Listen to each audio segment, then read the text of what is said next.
अस्सलाम वालेकुम। Weekend with Faiza के एक और एपिसोड के साथ मैं हूं आपकी होस्ट फायजा बुखारी। इस वक्त मौजूद हैं लाहौर के इलाके गुलबर्ग में और आज हम आपकी मुलाकात जिस शख्सियत से करवाने जा रहे हैं, बाय प्रोफेशन तो वो डॉक्टर हैं, लेकिन इसके साथ साथ सियासत के साथ भी उनका गहरा ताल्लुक है। हमारे आज के मेहमान ने 1985 में अल्लामा इकबाल मेडिकल कॉलेज लाहौर से MBBS की डिग्री हासिल की। 2008 के आम इंतखाबात में रुकने सूबाई असम्बली पंजाब मुंतखब हुए। पाकिस्तान मुस्लिम लीग नून के साथ उनका ताल्लुक है। दुनिया के मुख्तलिफ ममालिक का दौरा कर चुके हैं। हिलाल अहमद के फॉर्मर चेयरमैन हैं। जी हाँ, आज हम आपको मिलाने जा रहे हैं डॉक्टर सईद इलाही साहब से। अस्सलाम वालेकुम सर। वालेकुम सलाम जी। कैसे हैं सर? अल्लाह का करम, बहुत शुक्रिया सर। आपका शुक्रिया, आपने हमें प्रोग्राम के लिए वक्त दिया। नहीं, आपको शुक्रिया कि आप सब तशरीफ़ लाए हैं और अपना वक्त निकाला है। इतनी गर्मी में, शिद्दत में आप लोग आए हैं, तो बहुत शुक्रिया। अरे जज़ाकल्लाह सर। अच्छा सर, प्रोग्राम में हम आपके बचपन से स्टार्ट लेंगे। आप हमें बताएं कि आपकी पैदाइश किस शहर की है, आपका बचपन कहाँ गुजरा, कैसा गुजरा, आप किस किस्म के बच्चे थे? अच्छा जी, पैदाइश तो मेरी लाहौर की है, लेकिन मेरे वालिद क्योंकि सरकारी मुलाजिम थे और सिविल सर्वेंट थे, तो बचपन के तकरीबन 12-15 साल जो है वो साउथ पंजाब में गुजरे हैं, घूमते हुए। डेरा गाजी खान, मुल्तान, भक्कर, मियाँ वाली, तो इन इलाकों में तकरीबन बचपन के 12-13 साल गुजरे हैं। और मैं बचपन में बहुत शरारती था और पढ़ाई में गुजारा था, लेकिन जब मार पड़ती थी वालिद साहब से या वालदा से, तो फिर हम पढ़ भी लेते थे, लेकिन कोई ज़्यादा पढ़ने का शौक़ नहीं था। तो इम्तिहान के करीब जाकर पढ़ लिया, इम्तिहान दे दिया, पास हो गए, उसके बावजूद डॉक्टर बन गए। लेकिन उसमें ज़्यादा शौक घूमने फिरने का, साइकिल चलाने का, मोटरसाइकिल चलाने का, सफ़र करने का, शिकार करने का, घूमने फिरने का शौक था। सर अगर मैं इसको दूसरे लफ्ज़ में कहूँ तो आवारागर्दी का। ओके, शरारतें किस किस्म की करते थे? हर तरह की, कोई उसकी तारीफ नहीं कर सकते। अच्छा, मतलब छोटी से लेकर बड़ी तक। एक छोटी वाली शेयर करें और एक बड़ी वाली। मेरे ख्याल में छोटी शरारत तो ये थी कि हम घर से जब निकलते थे तो घर वालों को ये कहते थे कि हम पढ़ने जा रहे हैं या ट्यूशन पे जा रहे हैं, तो गायब हो जाते थे, घूमते फिरते थे। तो छोटी शरारत तो ये थी।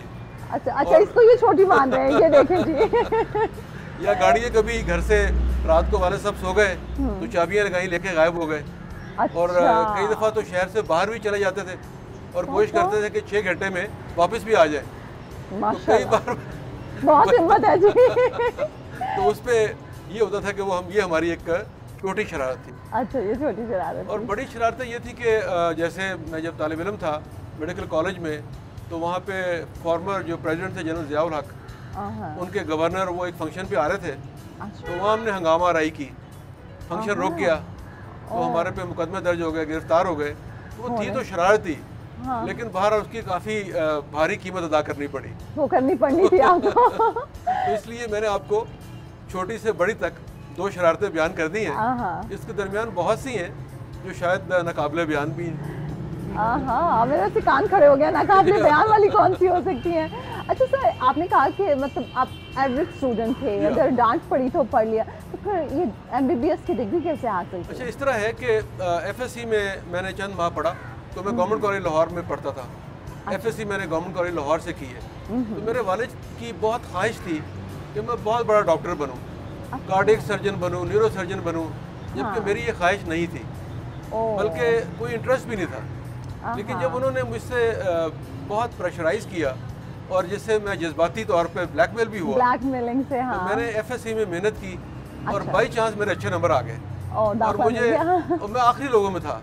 यानी जैसे अगर मेरिट होता है 100 लोगों का, तो मैं शायद 99 नंबर पे हूँ। तो मुझे दाखिला मिल गया निक्सन मेडिकल कॉलेज मुल्तान में।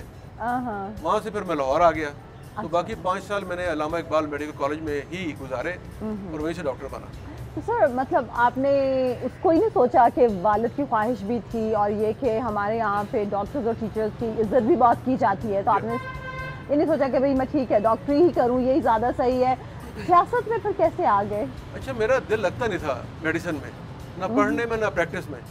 ना कभी वार्ड में ना कभी थिएटर में, तो इसलिए शायद ये वजह थी। कोई मरीज आपके हाथ से नहीं, ऐसी बात तो नहीं हुई, लेकिन क्योंकि एक तो ये था कि मैं सारा दिन मरीजों में रहना, OPD में या वार्ड में, तो मुझे बड़ी वहशत होती थी कि जो आ रहा है बीमार आ रहा है, रोता हुआ आ रहा है, माहौल होता है। हाँ, बिल्कुल। एक वजह ये थी।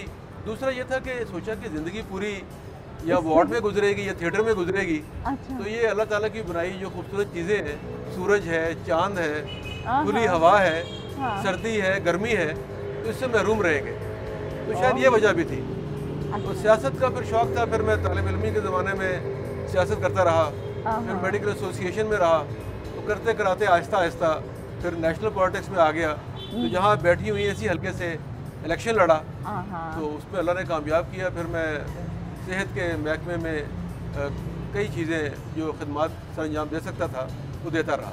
जी सर, और 2005 के ज़लज़ले में, 2010 के टाइम में भी जब सैलाब आया, तब भी आपने बढ़ चढ़ के काम किया। ये ज़लज़ले में तो हमने यहाँ से बहुत बड़ी एक टीम थी, तकरीबन 50 डॉक्टर्स की, जिसमें गैर मुल्की पाकिस्तानी नज़ार डॉक्टर थे, और हमारे पास तकरीबन 15-16 ट्रक थे, जिनमें खुराक भी थी, अद्वियात भी थी और पीने का पानी भी था। तो हमने तकरीबन 40 दिन तक जो चेहला ग्राउंड है यूनिवर्सिटी ऑफ आज़ाद कश्मीर, उसके ग्राउंड में कैंपिंग की, और 35 दिन तक हमने वहाँ रिलीफ की एक्टिविटीज़ की। उसमें सुबह सहरी, शाम की इफ्तारी तकरीबन 300 अफराद की, और उसके अलावा डेली 500 से 1000 पेशेंट्स हम ट्रीट करते थे, जिसमें बाकायदा सर्जरी भी होती थी। यानी जो वो हमने थिएटर बनाए हुए थे कैंप्स में, जिसमें ऑर्थोपेडिक सर्जरी करते थे। बैरून मुल्क से आए हुए डॉक्टर थे पाकिस्तानी, तो उन्होंने बड़ी मेहनत की, मोहब्बत की, और वहाँ पे हमारी 45 दिन का जो क़याम था वो बड़ा फ़ायदेमंद भी हुआ। अच्छा, आप उसके टीम के साथ थे? जी, मैं उस टीम को लीड कर रहा था, तो मैं वहीं था। तो सारे इंतजाम मैं करता था, और बल्कि जो पाक फ़ौज थी, आपको याद होगा कि बहुत से नौजवान शहीद हुए थे, और CMH मुजफ्फराबाद भी सारा मुनहदम हो गया था, उससे डॉक्टर्स भी शहीद हो गए थे। तो उस वक्त बड़ी कमी थी, लेकिन हमारे डॉक्टर्स ने, जिसमें यंग डॉक्टर्स थे, ओवरसीज़ पाकिस्तानीज़ थे, उन्होंने बड़ी मेहनत से, खिदमत से, जज्बे से वहाँ पे खिदमत सर अंजाम दी, जिसके नतीजे में बाद में वज़ीर-ए-आज़म आज़ाद कश्मीर ने मुझे एक मेडल दिया, उन लोगों को सर्टिफिकेट्स दिए। तो ये हमारी खुशनसीबी है कि हम वहाँ पे मुसीबत में गिरफ्तार लोगों के काम आए। बिल्कुल, और सर मैं समझती हूँ कि ये मेडिकल सर्टिफिकेट से ज़्यादा तो वो जो दिली तस्वीर होगी, वो जब आपने उस वक्त लोगों को रिलीफ पहुँचाया होगा, तो जब इस तरह के लोगों की मदद करके जो सुकून मिलता है, उसका तो कोई नेमल बदल ही नहीं। अल्लाह ताला का करम है, बहुत हमें अच्छा मौका मिला ये। हाँ, 2005 में भी, 2010 में भी। 2010 में सैलाब था, सैलाब उसमें मैं हुकूमत में था उस वक्त। तो उसमें चीफ मिनिस्टर उसको लीड कर रहे थे। तो मेरे पास 2 बदतरीन जो मुतासर अजला थे, जिसमें मुजफ्फरगढ़ था और लिया था। ये 2 अजला बहुत मुतासर हुए थे दरिया सिंध से। तो वहाँ मेरी ड्यूटी थी, बल्कि वहाँ पे लोगों को खुराक, अद्वियात, और बल्कि ईद भी हमने वहीं पढ़ी थी उनके साथ ही। और फिर बाद में आपको शायद इत्तला हुई होगी कि फिर आगे एक बंद बना था बहुत बड़ा, तो तकरीबन 1 मील बड़ा बंद था जो दरिया के किनारे बनाया गया था जामपुर शहर को महफूज करने के लिए। इस तरह बाद में फिर कुछ और एक्टिविटीज़ हुई जिन्हें हम मॉनिटर करते रहे, जिसकी वजह से अब जामपुर शहर सैलाब से महफूज हो गया। इस तरह लिया में भी काफ़ी रिलीफ एक्टिविटीज़ की हमने। तो ये बड़ा अच्छा तजुर्बा था एक, जिसमें उस वक्त चीफ मिनिस्टर शहबाज शरीफ साहब थे, तो वो ख़ुद निगरानी करते थे और रिपोर्ट लेते थे कि वहाँ क्या सूरत हाल है, खाने के सूरत हाल क्या है, इमदादी कार्रवाइयों की, और उसके बाद और दीगर जो भी लवाजमात थे उन्हें बड़ी हम मेहनत से पूरा करते थे। वैसे ये बात तो है कि मियाँ साहब की एडमिनिस्ट्रेटिव स्किल्स की तो एक दुनिया मोतरफ है, और अगर किसी से भी बात करूँ, किसी भी पॉलिटिशियन को इंटरव्यू करूँ या किसी जर्नलिस्ट को, तो वो सारे लोग अगर उनकी को खूबी बयान करते हैं तो वो यही करते हैं कि वो एडमिनिस्ट्रेटर बहुत अच्छे हैं। बड़े मेहनती और मुश्किल हालात में काम करने के आदी हैं, क्योंकि सोते कम है, मेहनत ज़्यादा करते हैं। काम निकलवाना भी यहाँ पे बड़ी बात होती है, मैं तो समझती हूँ। वो लेकिन निगरानी करते थे हर काम की। हाँ। कि जो आप कहीं काम कर रहे हैं उसको मॉनिटर करना, उसकी रिपोर्ट लेना, फिर वहाँ से एक नहीं डिफरेंट सोर्सेज से रिपोर्ट लेना, सरकारी अफसरों से, सियासी वर्कर से, इंटेलिजेंस एजेंसीज से, कि काम में कोई डंडी तो नहीं मारी जा रही है, ताकि परफेक्ट काम हो। परफेक्ट काम हो, मिस्टर परफेक्शनिस्ट। अच्छा सर, ये बताएं कि आपकी सियासी ज़िंदगी का अगर मैं पूछूं कि कोई यादगार वाक़या जो आपको अभी भी याद हो। देखिए, सबसे पहले तो ये कि जो इसी हल्के में इलेक्शन हुआ था, उसमें मेरे मद्दे मुकाबिल बड़े मजबूत उम्मीदवार थे मोना सलाई साहब। उनके वालिद चीफ मिनिस्टर थे और उन्होंने तकरीबन इस हल्के में 2.5 अरब रुपए की डेवलपमेंट की थी, मुलाजमतें, डेवलपमेंट। तो मैं उसके मुकाबले में नया था और 2.5 अरब के मुकाबले में मैं बहुत कम खर्च करके सिर्फ लोगों के घरों तक पहुंचा। मैंने डोर टू डोर कैंपेन की, हर घर में गया, लोगों से मिला, अपनी कैंपेन की। और फिर तमाम तर पैसे, ताकत, दौलत और हेरा फेरी के बावजूद मैं जीत गया। तो ये एक बड़ा मौजज़ा हुआ था। तो सर वैसे ये मौजज़ा कैसे हुआ? ये मौजज़ा 2 वजह से हुआ। डोर टू डोर कैंपेन का मेरा नहीं ख्याल है कि कोई इतना अमल दखल, वरना डॉक्टर यास्मीन राशिद साहिबा से ज़्यादा किसी ने डोर टू डोर कैंपेन नहीं किया। नहीं, लेकिन डॉक्टर यास्मीन साहिबा एक तो उस हल्के की नहीं थी, अच्छा। क्योंकि जिस हल्के में इलेक्शन लड़ती है ना जी, उस हल्के की नहीं है। दूसरा ये है कि देखिए लोग बड़े समझदार हो गए हैं। वोटर जो है ना वो समझता है कि आप क्या कह रहे हैं। आप जब बात करते हैं तो आपको गेज करते हैं कि आप झूठ बोल रहे हैं या सच बोल रहे हैं। और मेरे हल्के में ये हुआ था कि एक तो नवाज शरीफ साहब का उस ज़माने में तूती बोलता था 2008 में, उनका वोट बैंक बहुत स्ट्रॉन्ग था। दूसरा ये था कि इस इलाके में 2 तरह के हल्के हैं, एक अमीर इलाका जिसमें Gulberg, Garden Town, Model Town और मुस्लिम टाउन, और एक तरफ कच्ची बस्तियाँ हैं जो रेलवे लाइन के साथ तकरीबन 18 बस्तियाँ हैं, उसमें 25-30 चर्चेज़ हैं, 17,000 क्रिश्चियन वोट्स हैं। तो हमने उन सबको टच किया। उनके ऐसे क्रिश्चियंस हमारे दोस्त थे, उनसे हमने वादा किया कि उनके चर्च रिपेयर करेंगे, उनको पानी की फराहमी करेंगे, वो की। फिर ये जो कच्ची बस्तियाँ थी इनमें 2 बड़े प्रॉब्लम होते हैं, पीने का पानी और सीवरेज। वो हमने कोशिश की कि पानी की नई पाइपलाइन आ जाए और वो ज़मीन से बुलंद हो ताकि सीवरेज के साथ मिक्स ना हो, और नया सीवरेज डाला ताकि सीवरेज का पानी निकलता रहे। तो ये 3 बड़े काम थे जिससे लोग हमारे से राज़ी हो गए। ये वैसे बड़ी बात है क्योंकि इतना स्ट्रॉन्ग पावरफुल कैंडिडेट हो और दूसरी तरफ अगर बिल्कुल एक नया बंदा जिसका सियासत से आगाज हो उसको जीतना, इसको आपने सही कहा कि इसको आप मौजज़ा ही कह सकते हैं। था जी। तो सर फिर 2008 के इंतखाबात के बाद अब दोबारा से आपको टिकट नहीं मिला या आपने टिकट लिया नहीं, क्या वजह बनी दोबारा नहीं आप इलेक्शन में खड़े? दोबारा 2013 में मेरी जगह टिकट सलमान रफीक साहब को मिल गई थी। अच्छा। जो हमारे यहाँ पे कैंडिडेट थे, लेकिन उसके बाद अनफॉर्चुनेटली 2013 और 18 में यहाँ पे मुस्लिम लीग नून के कैंडिडेट्स कामयाब नहीं हुए और वहाँ पे पीटीआई जीती है। तो 2018 के इंतखाबात में किसको टिकट मिला? उसमें मिला था मियां नुमान साहब जो साहब के एमपी थे लाहौर से। अच्छा। तो मैं फिर 2015 में हिलाल अहमर में चला गया था, जो वेलफेयर सर्विस थी, उसमें मुझे ज़्यादा ज़हनी सुकून था, आज़ादी थी।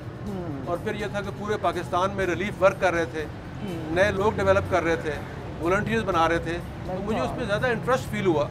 तो फिर मैं सियासत के बजाय जो ह्यूमैनिटेरियन एक्टिविटीज़ थी उसमें एक्टिव हो गया। एक तरफ तो डॉक्टरी से भागे थे और दूसरी तरफ यहाँ पे आपको सुकून महसूस हुआ। सर आजकल आप ईदी के साथ भी एसोसिएट हैं? मैं ईदी के साथ काम कर रहा हूँ, ईदी फाउंडेशन के साथ जी।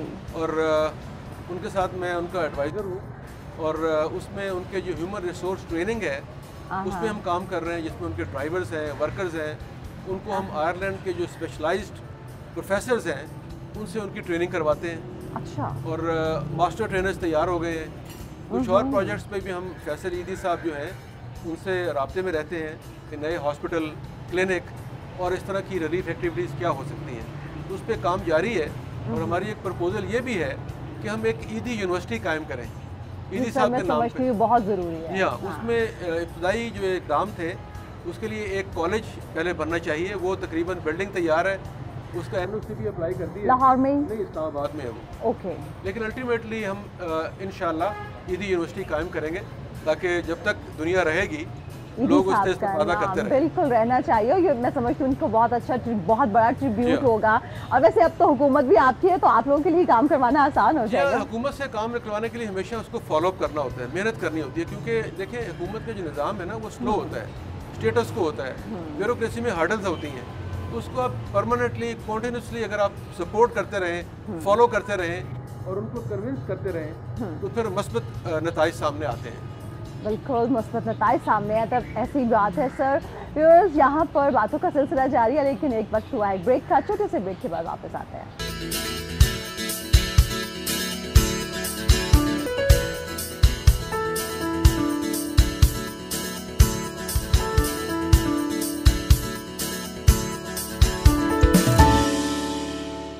Welcome back. आप देख रहे हैं वीकेंड विद फायजा बुखारी। हमारे आज के मेहमान हैं डॉक्टर सईद इलाही साहब और उनसे गुफ्तगू का सिलसिला जारी था। सर अब आप मुझे ये बताएं कि पहले तो क्योंकि अब आप लोगों की हुकूमत आ चुकी है और मियाँ साहब जो हैं, बड़े मियाँ साहब काफ़ी टाइम से मुल्क से बाहर हैं, आपको क्या लगता है वो वापस कब आ रहे हैं? देखिए, पहली बात तो ये है कि जब किसी आदमी की जान को ख़तरा हो और उसे इंसाफ की तवक्को ना हो और जिस तरह उसे सज़ा दी गई हो, जिसमें जो ट्रायल जज थे वो कह चुके हैं कि मेरे से फैसला दबाव में करवाया गया। अच्छा। और फिर चीफ जस्टिस साहब के बारे में जीबी के चीफ जस्टिस ने बयान दिया है, तो उनसे चीज़ें मशकूक हो गई हैं। यानी ये साबित होता है कि मियाँ साहब से इंसाफ नहीं किया गया। तो वो जब यहाँ से निकले हैं तो मेरा ख्याल ये वाहिद तरीका था कि उनकी इज़्ज़त और जान महफूज रहे। तो अब भी मैं समझता हूँ कि अभी तक अब तो हालात बदल गए हैं, लेकिन अभी भी ख़तरात टले नहीं हैं, क्योंकि जो हुकूमतें बनी हैं ये बड़ी कमज़ोर और लाग़िर हैं। दो मेंबर से हुकूमत बनी हुई है, फेडरल में भी और प्रोविंशियल में भी। हालात देखें, कल कहीं स्टेबल हुए हैं। तो मेरा ख्याल है कि जब तक हालात स्टेबल ना हो उस वक्त तक मियाँ साहब को वापस नहीं आना चाहिए। ये मेरी राय है, फैसला वो खुद करेंगे। लेकिन अगर मुझसे पूछेंगे तो मैं ये कहूँगा कि जब तक 100% हालात बेहतर ना हो जाएं और वो सेफ़ ना हो, उन्हें वापस नहीं आना चाहिए। आपको क्या लगता है सर, हालात कब तक स्टेबल होंगे कि उनकी वापसी हो और बाकी चीज़ें भी नॉर्मलाइज हों? देखिए, अभी तो जो चीज़ें आहिस्ता आहिस्ता, क्योंकि जो 4 साल में आप जानती हैं जिस तरह हालात ख़राब हुए हैं, फाइनेंशियल हालात, इकोनॉमी, पॉलिटिकल, पार्टीज़ का जो कल्चर हुआ है और जो आपस में खलफचार, इंतशार और पोलराइजेशन हुई है, उसको ठीक करने में वक्त लगेगा। लेकिन एक चीज़ अच्छी हुई है कि 10, 12, 14 पार्टीज इकट्ठी हो गई हैं और एक बार एक नेशनल कंसेंसस डेवलप हुआ है। जो बहुत इख्तलाफात थे ना, एक तरफ इल्ज़ाम है जी कि सारे इकट्ठे हो गए हैं, लेकिन मैं समझता हूँ ये अच्छा साइन है कि वो लोग जो नेशनलिस्ट हैं, बलूचिस्तान से हैं, इवन वज़ीरिस्तान से मोहसिन दावड़ हैं, उधर से और लोग हैं, ऐसे लोगों को तो इन लोगों को इकट्ठा करना, एक प्लेटफॉर्म पे बिठाना और कौमी असम्बली में बिठा के एक नेशनल कंसेंसस करना मुल्क के मुस्तकबिल के लिए बहुत बेहतर होगा। तो लेकिन ये नेशनल कंसेंसस कितने टाइम तक हमें चलता नजर आ रहा है? मेरा ये ख्याल है कि ज़्यादा लॉन्ग टर्म पे ये चलेगा। देखिए, मेरा ये ख्याल है कि इन सब लोगों को अंदाज़ा हो गया है, जो 4 साल में जिस तरह इंतकामी कार्रवाइयाँ हुई हैं, सबसे तमाम पॉलिटिकल पार्टीज़ को दीवार के साथ लगाया गया है, मुकदमात दर्ज किए गए हैं नैब के ज़रिए, FIA के ज़रिए और दीगर इंतकामी कार्रवाइयाँ जो अभी कंडेम भी की जा रही हैं। तो उसके बाद तमाम पार्टीज़ को ये तजर्बा हासिल हुआ, उन्हें ये सबक मिला कि जमहूरियत के लिए या इस मुल्क के लिए हमें एक एजेंडा तैयार करना है और सबको मिलकर काम करना है। ये अकेली एक पार्टी या एक शख्स इन मसाइल और मसाइब का सामना नहीं कर सकता। तो मेरा ख्याल में अभी जो सबक मिला है उसका असर कायम रहेगा। अच्छा, आपको लगता है कि असर कायम? जी, मेरा ये ख्याल है। तो सर फिर आपको ये भी लगता होगा कि ये हुकूमत जो है, मखलूत हुकूमत जिसे हम कहते हैं, ये हालात को कंट्रोल कर लेगी, महंगाई को और चीज़ों को, जिस तरह से जो मैंने कहा ना कि जो भी आप फरमा रही हैं कि जो महंगाई है वो एक दिन में कंट्रोल नहीं होगी। देखें, जब आप महंगाई और इन्फ्लेशन और डॉलर की प्राइस 190 तक पहुंची थी, 99 पहुंच गई, तो मेरा ये ख्याल है कि जो इक़दाम किए जा रहे हैं उसमें मुझे उम्मीद है कि पहले इसको रोका जाएगा। जो एक्सेलरेशन हो रही है ना, पहले इसको रोकना है, फिर वापस लाना है। तो उसके लिए 3-4 दुनिया में इक़दाम होते हैं कि आप अपनी इंपोर्ट्स कम कर दें, डॉलर को बाहर भेजना बंद कर दें, उसके अलावा लोकल प्रोडक्शन करें, लोकल आप लोगों को जॉब्स दें। तो इस तरह बहुत से इक़दाम होते हैं जिससे मुल्क की इकॉनमी बेहतर होती है। लेकिन फौरी चंद दिनों में या हफ्तों में ये मसाइल हल नहीं होंगे, यकीनन कुछ महीने इस पर लगेंगे। सर, आपको नहीं लगता कि ये हुकूमत बड़े फैसले करने से घबरा रही है या कतरा रही है? नहीं, अब तो कहते हैं ना, फ्यूल प्राइसेस वाले टाइम पे भी हमने देखा ये रिलक्टेंट थे, नहीं कर पा रहे। न जाए रफ्तन न पाए मानदन, अब भागने का रास्ता नहीं है इनके पास। आ गए हुकूमत में, तो अब उनको ये फैसले करना है। देखिए, अभी उन्होंने जल्दी कर रहे थे तो मैं समझती हूँ ज़्यादा बेहतर है। जितनी जल्दी कर लेंगे उतनी जल्दी। देखें, लोगों को भी हालात मालूम है, ऑल्दो मुश्किल है और मुश्किल भी होगी। जैसे आप देखें, लाइट नहीं है, अब लाइट आ जा रही है। अब आज मालूम हुआ कि जनाब बिजली की कैपेसिटी मौजूद है, लेकिन जो प्लांट्स थे जिन्होंने बिजली पैदा करनी थी उनकी पिछले 4 साल में रिपेयर नहीं की गई, उनकी मेंटेनेंस के लिए फ़ंड नहीं दिए गए। तो अब बताइए कि जहाँ लाइन लॉस हो, बिजली की कमी हो, प्लांट्स काम ना कर रहे हों और 5 साल से उनकी रिपेयर ना हुई हो, तो यकीनन एक बहुत बड़ा टास्क है।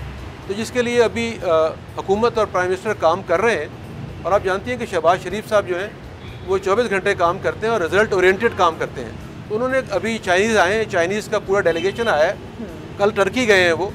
तो चाइनीज़ ने बल्कि नाराज़गी का इजहार किया है कि 4 साल में हमें पसे पुश डाला गया था, लेकिन दोबारा उन्हें गारंटीज़ दी गई हैं। चाइनीज़ दोबारा आए हैं, वो कहते हैं जी हम इन्वेस्टमेंट करेंगे आपके प्रोजेक्ट्स में, क्योंकि चाइनीज़ कैश पैसा नहीं देते। पिछली हुकूमत कैश मांगती रही, वो नहीं देते रहे। अब जो प्रोजेक्ट्स हैं उन पे काम हो रहा है और चंद दिनों में और चंद हफ्तों में नए प्रोजेक्ट शुरू करेंगे जिसमें चाइनीज़ इन्वेस्टमेंट फौरी आ रही है।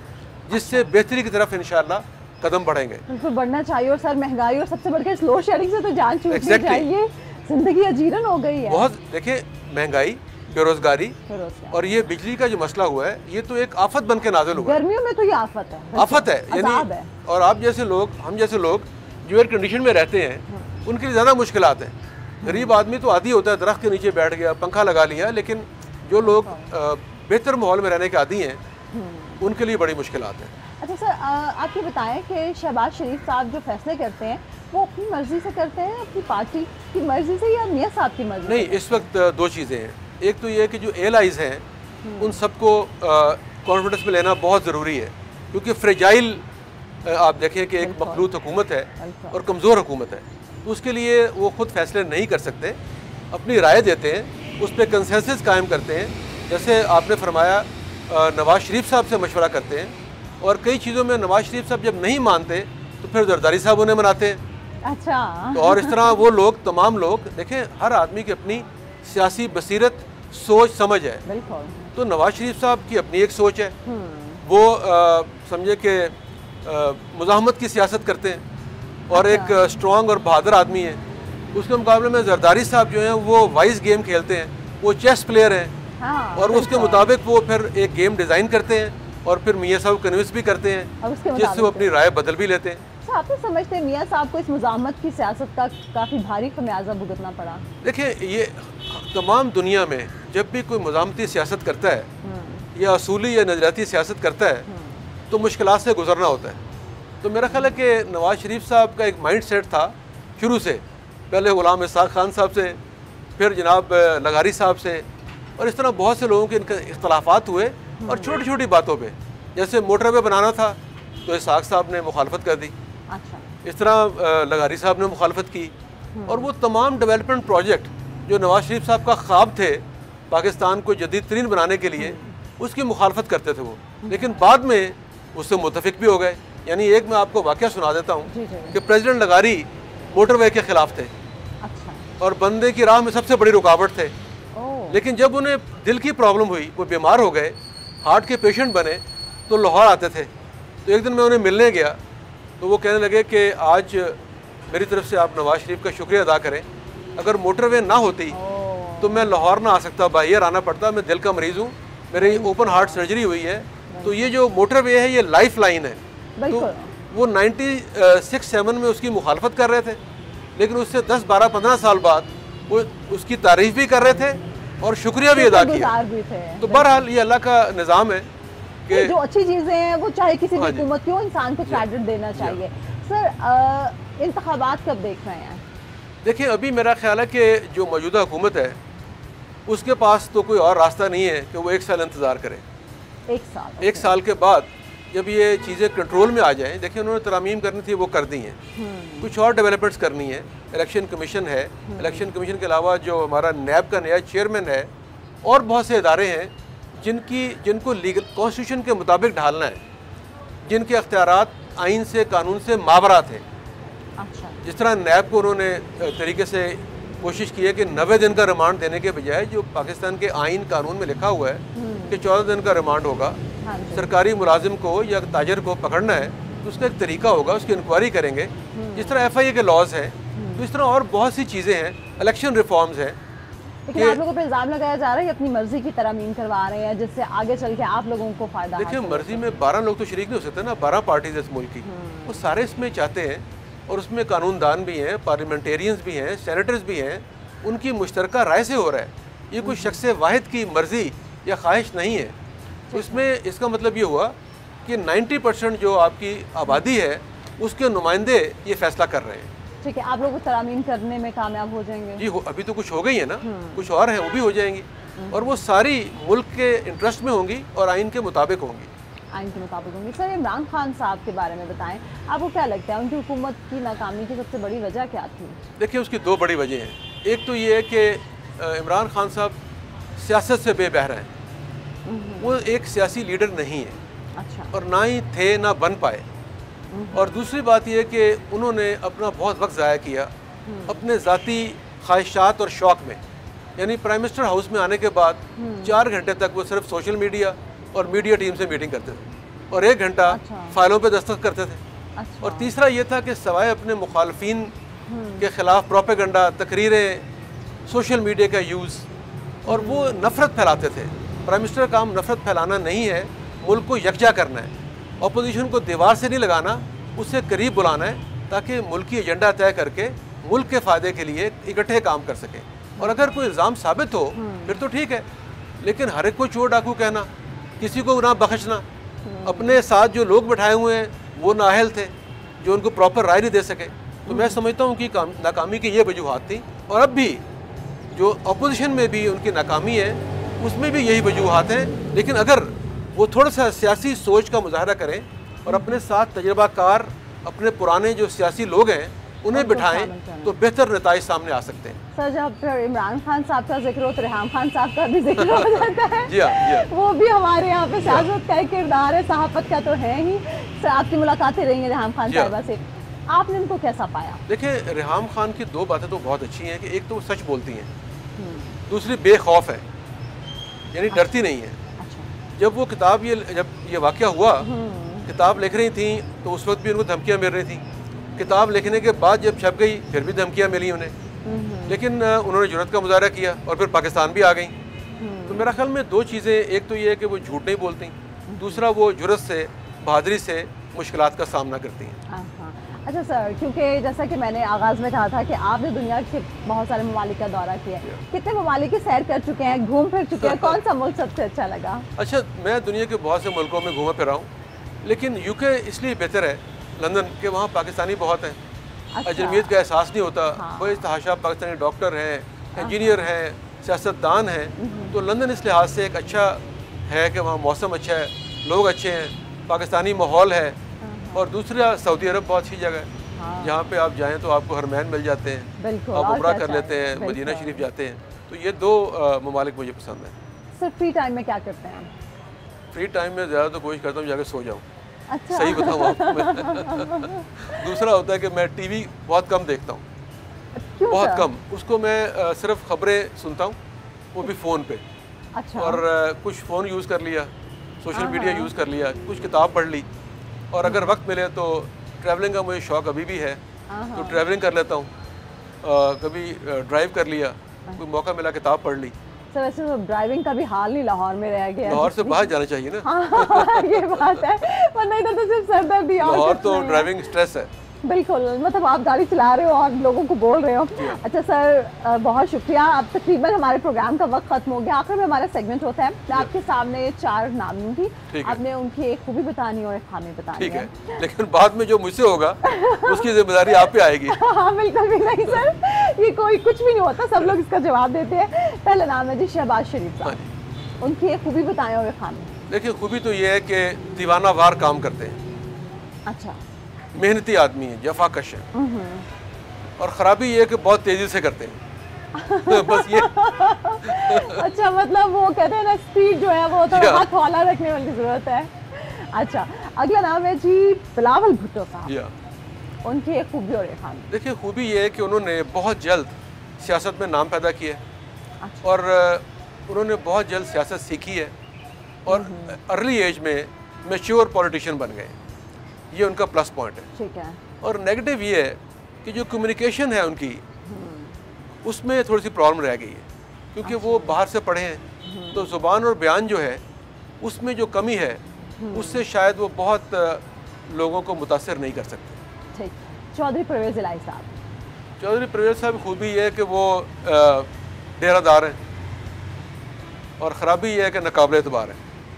अच्छा। सिराजुल हक साहब, सिराजुल हक साहब शरीफ आदमी हैं, ऑनेस्ट आदमी हैं, लेकिन स्टेबल नहीं है, उनके बयानात स्टेबल नहीं है, वो मौके की मुनासबत से अपने बयान तब्दील कर लेते हैं। अच्छा, और आखिर में आपका अपना नाम है, आपने अपनी एक खूबी और एक खामी बतानी है। मेरी खूबी ये कि मैं दोस्तों का दोस्त हूँ और डट के साथ देता हूँ। अच्छा, ग्रेट। और ख़राबी ये है कि शायद मैं बहुत डे ड्रीमिंग करता हूँ कई चीज़ों में। अच्छा। जो फौरी एक्टिव होने चाहिए इसलिए डे ड्रीमिंग करता हूँ, सोचता ज़्यादा हूँ, तो उसके बाद कोई इकदाम करता हूँ।